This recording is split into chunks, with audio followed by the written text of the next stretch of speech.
Hello बच्चों, very good morning. Welcome to golden Gurukul classes. प्यारे बच्चों, आप सभी का स्वागत है आज की पहली क्लास में, जहां पर हम क्लास 8 का चैप्टर फैक्टराइजेशन और एक्सरसाइज 12.3 से सम नंबर सेकंड के पांचों के पांच पार्ट कंप्लीट करेंगे बच्चों। और जहां पर आपको कोई भी डाउट, कोई क्वेरी है, कमेंट करते जाइए। बेसिक से स्टार्ट करेंगे। देखो हमें क्या बोला है फर्स्ट हमें बच्चों, इसमें हमें डिवाइड करना है। ये एक नंबर है और इसको हमें इस नंबर से डिवाइड करना है बच्चों। सभी नंबर्स में सभी जो सम है इसके अंदर, उनमें हमें इनको डिवाइड करना है बच्चों। तो इसको कैसे करेंगे, इन दोनों को हम पहले ऐसे रखेंगे बच्चों, 5x² माइनस का 6x डिवाइड करेंगे बच्चों 3x से, राइट। अब इनमें कॉमन क्या आता है बच्चों, आप बताओ कॉमन क्या आ रहा है यहाँ पे। देखो हमारा ना x कॉमन आ रहा है।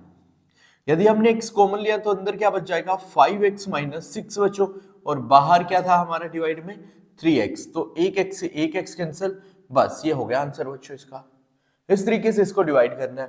सेम सेकंड पार्ट है बच्चों। देखो हमने सबसे पहले अपना जो 3y की पावर 8 4y की पावर 6 प्लस 5y की पावर 4 है बच्चों, इसको रखा और इसको डिवाइड किससे करना है, y की पावर 4 से।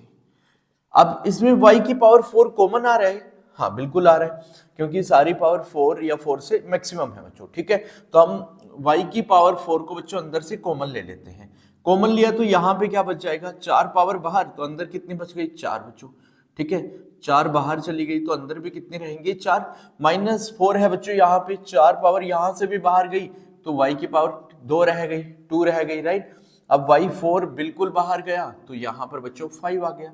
अब डिवाइड में क्या था, y की पावर 4, ये इससे कैंसिल हो जाएगा, बस हो गया। सोलो बच्चों, ये इसका जो है डिवाइड करके हमारा फैक्टराइजेशन डन है, राइट। अब थर्ड पार्ट करते हैं बच्चों। देखो थर्ड पार्ट में हमें डिवाइड करना है 4xy/z² से। पहले हम इसको एज इट इज लिखेंगे बच्चों, क्या है 8x³ y² z बच्चों, ठीक है, z² है सॉरी, ठीक है, z² प्लस क्या है बच्चों, x² y³ plus x² y² and z³, ठीक है। अब इसको हमें डिवाइड करना है 4x² y² z²। क्या मैं इसमें से x² y² z² कॉमन ले सकता हूं? बिल्कुल बच्चों, मैं चेक करता हूं कि ले पाएंगे या नहीं, ठीक है। तो 4 1 जा 4 एंड 4 2 जा 8 बच्चों, ये तो डायरेक्ट हमारा यहाँ पे डिवाइड हो गया, यानी कि मैं यहाँ पे लिख सकता हूँ 2 बच्चों। अब देखो x² यहाँ भी मिल गया, यहाँ भी मिल गया, यहाँ भी मिल गया, तो x² हमने तीनों में से कॉमन रख लिया बच्चों। अब देखा y² यहाँ पर भी है, यहाँ पर भी है और यहाँ पर भी है, अब y² भी बाहर आ गया। अब देखा z² बच्चों यहाँ भी है, यहाँ भी है और यहाँ भी है, तो हमारा z² भी बाहर आ गया, राइट। तो अंदर क्या बचा देखो, अब x की 3 थी बच्चों, तो 2 पावर बाहर गई तो अंदर कितनी बची बच्चों, 1। अब यहां पर भी y की 3 थी, x² z² तो ऑलरेडी बाहर चला गया है, y की पावर 3 थी तो मतलब एक y यहां से बच गया।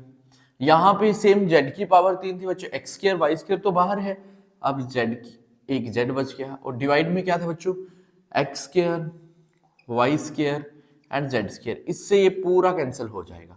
तो finally 2 into X plus Y plus Z, तो ये इसका फैक्टराइजेशन हो गया बच्चों, राइट। होप अच्छे से समझ आया होगा बच्चों। अब देखते हैं फोर्थ पार्ट में क्या, x³ plus 2x² plus 3x को डिवाइड करना है बच्चों 2x से, यानी कि हमारे पास यहाँ पे x³ plus 2x² plus 3x है बच्चों, जिसको हमें 2x से भाग देना है, 2x से डिवाइड करना है। क्या मेरा इसमें 2 कॉमन आ रहा है, नहीं। x कॉमन आ रहा है, बिल्कुल। तो बच्चों x कॉमन रखेंगे हम बाहर की तरफ, अंदर क्या बचेगा, x का स्क्वायर हो जाएगा, एक पावर के कम हो जाएगी बच्चों, x² था, एक x बाहर गया तो कितना बचा, 1 बच गया बच्चों, प्लस 3x तो बाहर ही चला गया तो यहाँ पे 3 बच गया, ठीक है। तो ये तीनों में से हमने कॉमन रख लिया बच्चों x, और एक x से एक x कैंसिल, बस हो गया फैक्टराइज बच्चों। इस तरीके से करना है। और फिफ्थ पार्ट देखेंगे। देखो अब इसको भी हम सेम टाइप से लिखेंगे बच्चों, p की पावर 3 Q6 माइनस P6 बच्चों Q3, ठीक है। इसको हम डिवाइड करेंगे p की क्यूब Q की क्यूब से। अब इसमें भी कॉमन लेना है हमें, ठीक है। देखो p की क्यूब है यहाँ पर भी और 6 है तो ऑब्वियसली यहाँ भी है, Q की क्यूब यहाँ भी है, यहाँ भी है, तो दोनों में से हमने कॉमन रख लिया, p की क्यूब क्यू की क्यूब। बच्चों अंदर क्या बचेगा, पी की क्यूब तो बिल्कुल बाहर आ गया, क्यू की क्यूब आया तो मतलब क्यू की पावर अभी 3 बची हुई है, माइनस पी की क्यूब बाहर आ गई तो बच्चों पी की पावर कितनी बची हुई है हमारी, अभी 3 बची हुई है, और क्यू क्यूब कंप्लीट बाहर आ गया। अब इसको डिवाइड किससे करना है, पी की क्यूब इंटू क्यू की क्यूब, बस ये कैंसिल हो जाएगा, ये आंसर आ गया बच्चों। इस तरीके से करना है ये जो है सेकंड सम बच्चों। होप अच्छे से समझ आएगा। यदि कोई डाउट कोई क्वेरी है कमेंट कर दीजिए, एंड मेरे एंड से आपको हेल्प की जाएगी। लाइक शेयर एंड सब्सक्राइब करना बिल्कुल मत भूलिए। हरे कृष्णा हरे राम।